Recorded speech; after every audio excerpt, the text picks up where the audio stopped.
Hari Om. In this video, I would like to explain about the fundamental truth that barely anybody will explain or talk about. This is a deep thought. So, as I go along, you can follow this. And in this revelation, in this truth, there is one fundamental truth which nobody can deny, and that is everything needs everything, pretty much, or everything needs other things. For this is, I mean, we can find a lot of examples to that. Just for not including anybody else, just ourselves.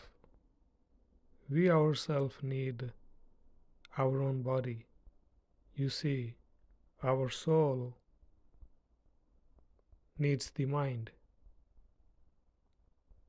needs our mind to think. The soul itself is the mind, but usually the soul is very peaceful, very calm. It doesn't think much. So when you start thinking, that thinking process is called mind, and it usually happens more in the form of the body. So for mind to work properly, it needs a body, whether it is a body of a gross body, such as living beings on this planet, such as human body is made of all five elements. It has, it's very heavy. It has the elements of like heavy metals. It has water. It has air. It has fire, and the soul itself. So the whole summary is that nothing can remain in this universe without something other than the ultimate God. When it is alone, when there is nothing, God is alone, there is only darkness, the empty space, and within that empty space is sitting an identity that is aware of itself, that it is alive. It has a mind, but that mind doesn't think very much. It's just very peaceful. There is no light, there is no universe, no Brahmanda in that state. So when God creates Brahmanda, Brahmanda is the body of the God. It creates out of itself. So that is the body, and that body has numerous bodies within it, the galaxies, the planets, and then the life system, the souls and stuff, everything. So everything needs everything in that sense. Now let's come to the human level. At human level, we need other things to accomplish our goals. For example, we need plants or other living beings as food. If there is no food in this human body, it will perish, it will die, it will not survive. So need food, at human level need others as food. Once there is food, the mind works properly. We have created languages, different languages. to communicate with each other. And in that language, in that communication, we have created many, many words for pretty much everything that we observe and also things that we do not observe. Like right now, I'm speaking in English. I'm saying words, sounds of the words that you understand because you know English. If I speak Hindi, then only people who know Hindi can understand. If I speak Tamil, then only people who know Tamil can understand. Let's say I live in an island, in very tiny island of the entire, you know, rest of the world. Let's say the Andaman Nicobar Island. I'm born there. So my language is very limited.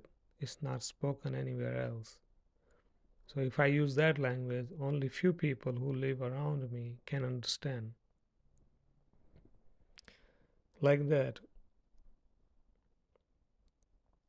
And so for for our sexual needs, we need other humans to accomplish those needs. If you're a man, you need a woman. If you're a woman, you need a man. Unless if you're homosexual, then you need somebody who is also a homosexual, very likely. Or if you want to please yourself, then you probably won't need others. But because we are humans, we've been living for millions of years, and other living beings who have been doing sexual gratification with the other opposite sex usually. So if we do self gratification, it will not last for whole life, or there will be not much happiness. Okay, this is this. Whereas food is concerned, we already discussed that we need other living being, whether it is plants or animals. We need to separate them from themselves and consume them to get that energy that we need to survive in the human body.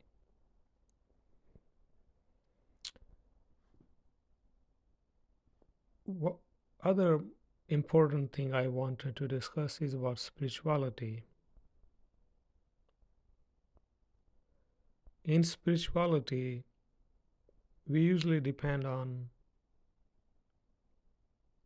put our focus, our mind toward other non-living entity or living entity such as a guru or a living avatar. But usually we put our focus, our mind into a non-living entity, either in form of non-living objects such as stones, metals, or we put the focus on non-living entity such as gods, either gods who existed on this planet before or Paramatma, the ultimate God.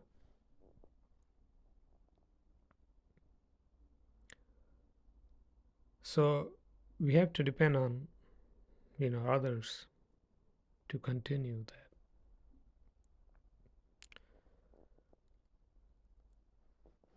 When we pursue spirituality alone, when we develop this thought that why I go to temples when I'm giving to the temple, I'm donating something, and that donation goes to somebody else, because temples alone do not use that. The other people who are involved in the temple, it goes to them. So I'm indirectly feeding them. How does that help my spirituality to see my soul, my Atma, achieve at higher consciousness states? How does going to temple help me? The only thing going to the temples does is develop the mind to become mature and develop this thought that temples really do not help. Eventually, we develop this thought and we stop going to the temples or gurudwaras or mosque or whatever. Then we start to put focus on, let's say, sitting at home, and we need to put our focus. Maybe we can pursue a guru who's a living entity, living person, and follow his advice to achieve our goal of spirit, soul. But then we start to think this guru is also cannot give me mukti, cannot give me salvation. I have to work on my own. You know, nobody can give us salvation. We have to work on our own. Even some entities who have this capability to grant us salvation, if we look deeper into that, we will also find that they will also have selfish motives.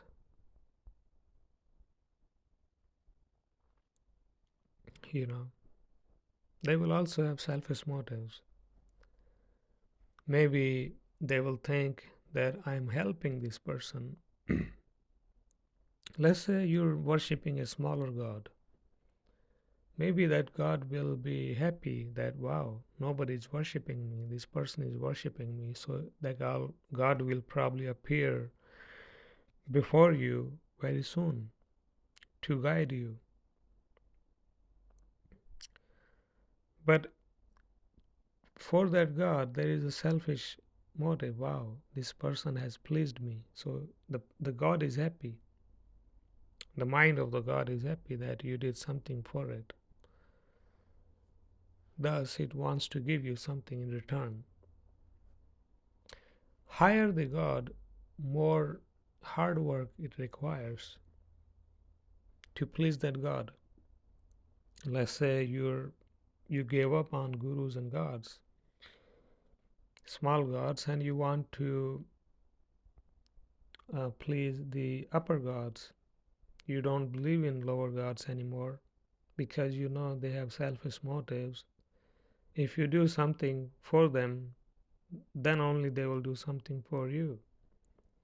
So you say, let's go after Brahma, Vishnu, Shiva,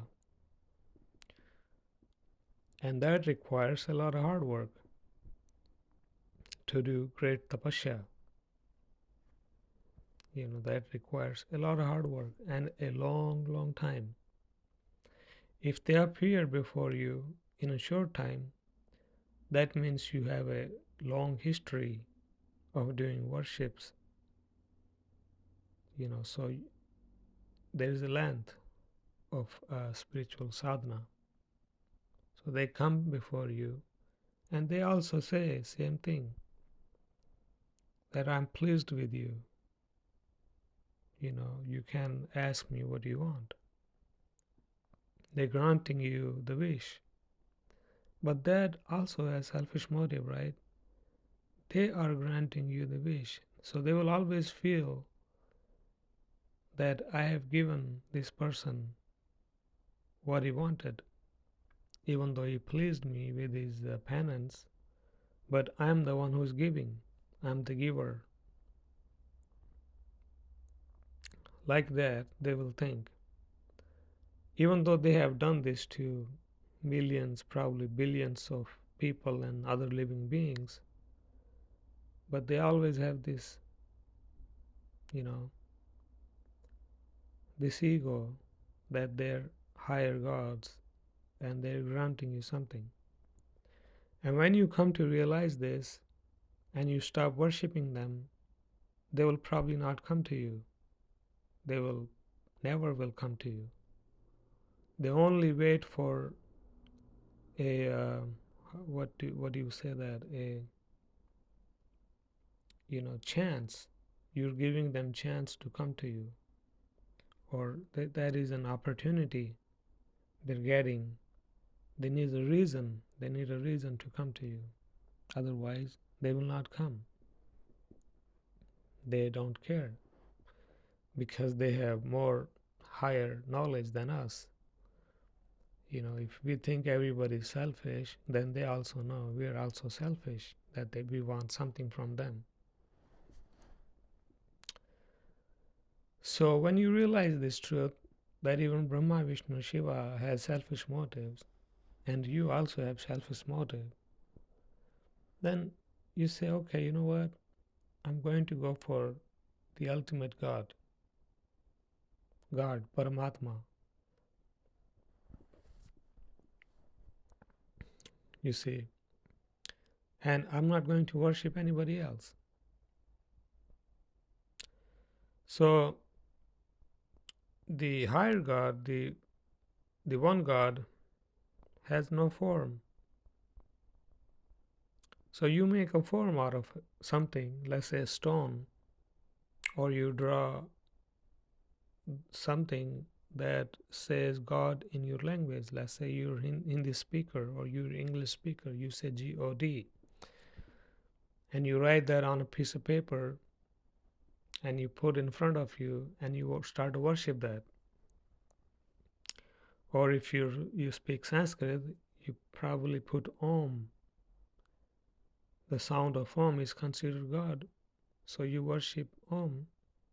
Or you write a word called Paramatma or Bhagwan and you worship that word.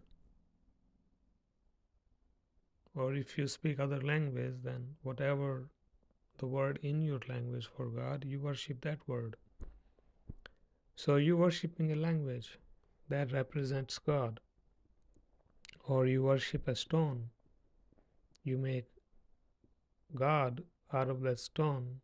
Or you think that that stone is a God and you worship that. You don't worship anybody else. And let's say it keeps going like that because God is very difficult to please. If Brahma, Vishnu, Shiva are difficult to please, then God is even more difficult to please. That can take many, many lives or many, many years of strong penance. So when you get tired on this path one day eventually, and you realize that even God is selfish, you're selfish because you want God, but God is selfish because he's thinking, who is this person? Why should I appear before him or her? Usually God appears in a sign of light or just no form at all, just a voice that speaks in your language, because God has no form. But let's say you come to realize that even God is not going to listen to you and you gave up everything. Eventually, if you keep going like this, you develop the state of mind that all are selfish and need reason and penance and great penance to help. When you come to realize this, you say, okay, I gave up everything. The only thing I have left now, in the end, only thing that is left now is myself. And with myself, I have the body. But of course, you need food to keep this body on. But let's say you have gone to a very high level of this realization. At that level, you gave up food, but and you gave up water, but you have not given up air. You're still breathing the air, so you're still dependent. But all the gods you have given up, and you have yourself now. At this stage, you're focused on your own soul.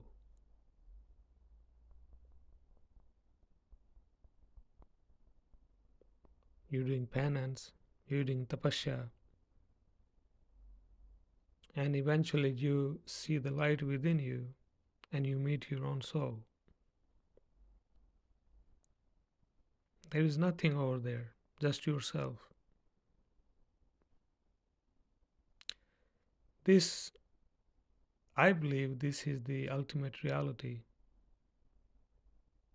There itself, within that soul, we will find the God, and everything else exists within.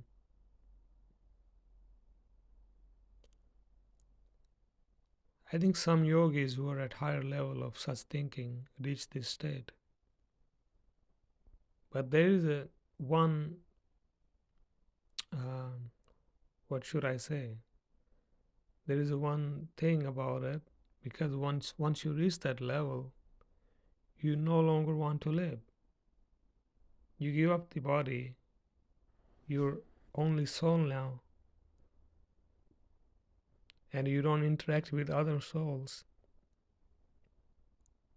So you're alone in this entire universe. You're back to the God form because God is alone. God was always alone. God is alone. God will always live alone. Everything else is God's creation. But God lives alone and in a state of no feelings, meaning it's very peaceful. There's only feeling of peace because nothing else matters. This is the truth. We can go around, beat around the bushes for our desires. We can do this and that at human level. Even at in the heavens, the gods are not totally free. They too have desires. They keep living, enjoying the luxuries of the heavens. You know, they have other souls to interact with. They have friends and whatnot, and they go around the different solar systems, different planets to see the life that is thriving there. They observe that and enjoy. They feel, I don't know if they feel happy or sad, but they see it, they experience that.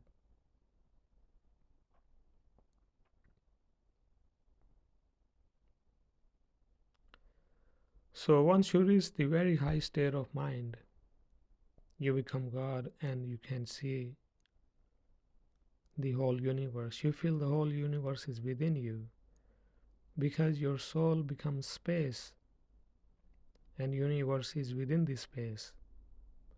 Your soul grows into its original form, which is divinity.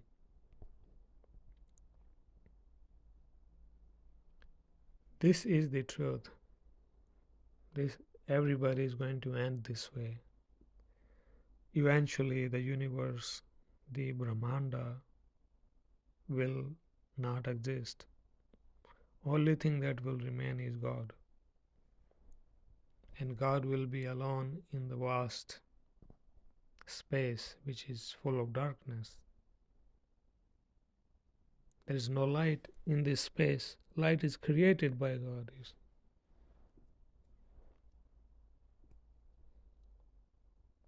And this God keeps playing with such creations again and again and again. For how long it has been doing, nobody knows. And how long it will continue, nobody knows. The God itself doesn't know, which is very strange. God doesn't know its own origin, how it was born, when it was born,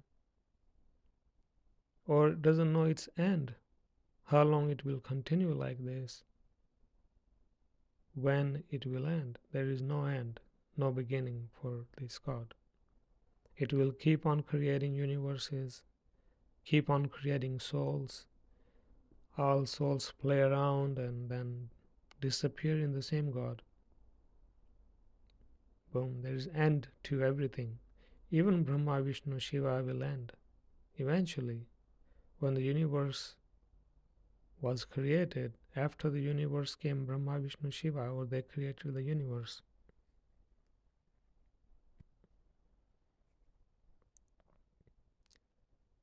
This is the truth. See, I'm sharing these thoughts because I felt such realizations in my meditation.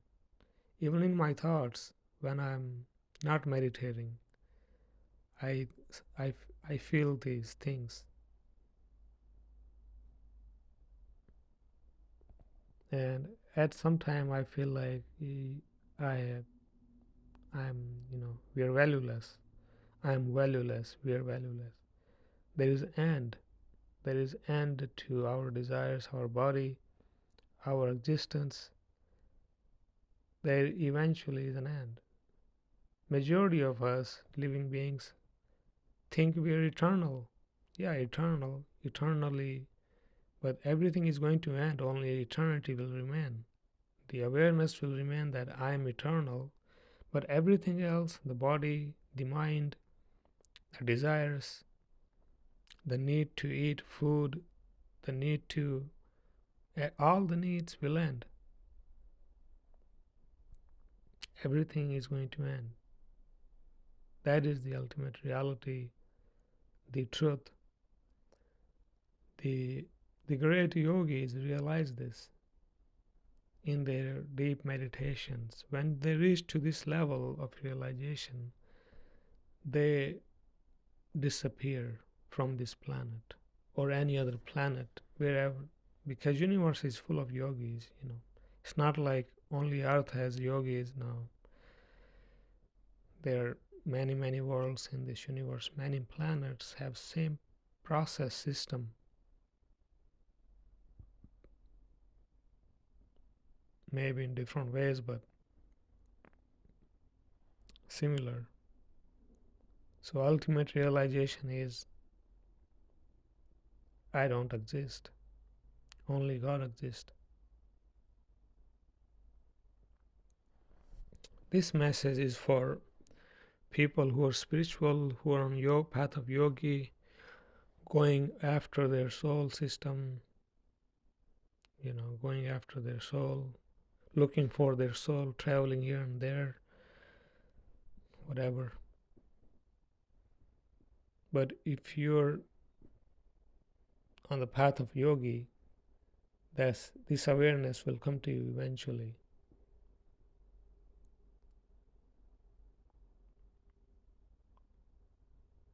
That's all I wanted to share. Hari Om Tat Sat.